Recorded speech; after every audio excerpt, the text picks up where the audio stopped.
Par la grâce d'Allah, nous nous retrouvons encore une fois dans cette prestigieuse salle du Conseil pour l'ouverture de la 3e session ordinaire de notre Conseil au titre de l'année 2021, dont le projet d'ordre du jour est articulé sur les points suivants. 1. Exécution du budget au 30 septembre 2021. 2. Premier remaniement du budget 2021. 3. État général de l'arrondissement communal Niamey 2. 4. Fiche d'investissement 2022. 5. Communication.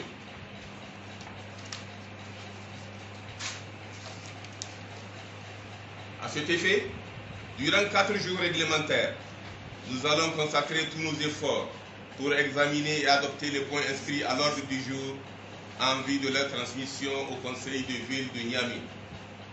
Mesdames et messieurs les conseillers, c'est pourquoi je vous demande, comme par le passé, de faire preuve de sérénité et de responsabilité pour bien sélectionner et faire des programmes conséquents, réalistes et réalisables en matière d'investissement pour l'année 2022 et ce, pour le bien-être de nos populations. Mesdames et messieurs les conseillers, c'est l'occasion pour moi de porter également à votre connaissance que cette année, la campagne agro-silvopastorale et hydraulique est déficitaire par rapport à l'année passée. Tous les 4 villages agricoles que compte notre arrondissement ont enregistré un déficit céréalier et fourrager. Nos services techniques sont à pied d'œuvre de concert avec les démembrements de l'État et les structures concernées pour vous fournir plus d'amples informations au moment opportun.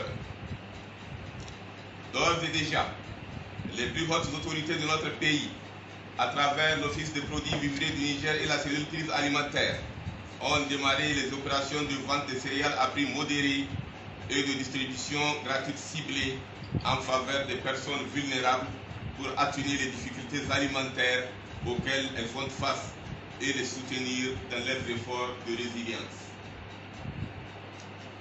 Mesdames et messieurs les conseillers, dois-je aussi vous rappeler que la ville de Niamey en général et l'arrondissement communal Niamey 2 en particulier ont, au cours de l'hivernage 2021, enregistré des pluies diluviennes ayant engendré de graves inondations qui ont malheureusement occasionné des pertes en vies humaines, 2 morts et d'énormes dégâts matériels résultant des effondrements de maisons. C'est le lieu de renouveler nos condoléances aux familles endeuillées et renouveler à ces familles toute notre compassion. En effet, nous avions enregistré 4 900 personnes sinistrées réparties dans 825 ménages.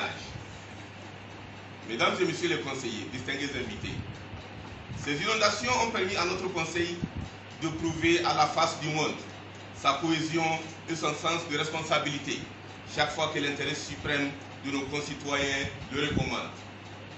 En effet, comme un seul homme, nous nous sommes mobilisés et nous avons mobilisé nos amis, nos partenaires pour accompagner nos sinistrés dans leur marche vers la résilience.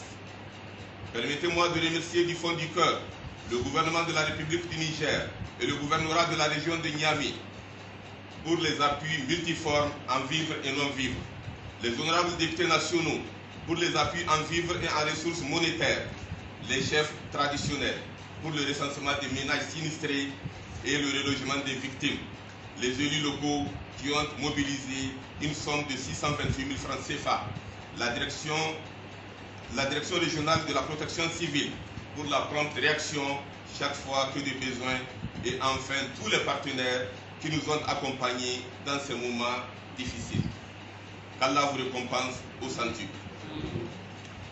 Mesdames et messieurs les membres du Conseil, sur un tout autre plan, j'aimerais vous entretenir du sujet épineux qu'est la mobilisation des ressources et la dotation globale reçue de la ville de Niamey.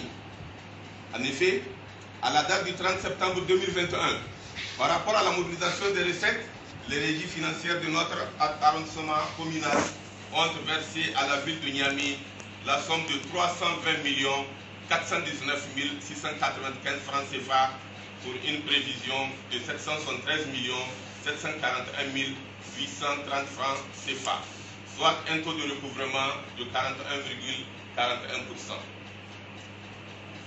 Vous me diriez peut-être que ce taux est aux antipodes des performances attendues.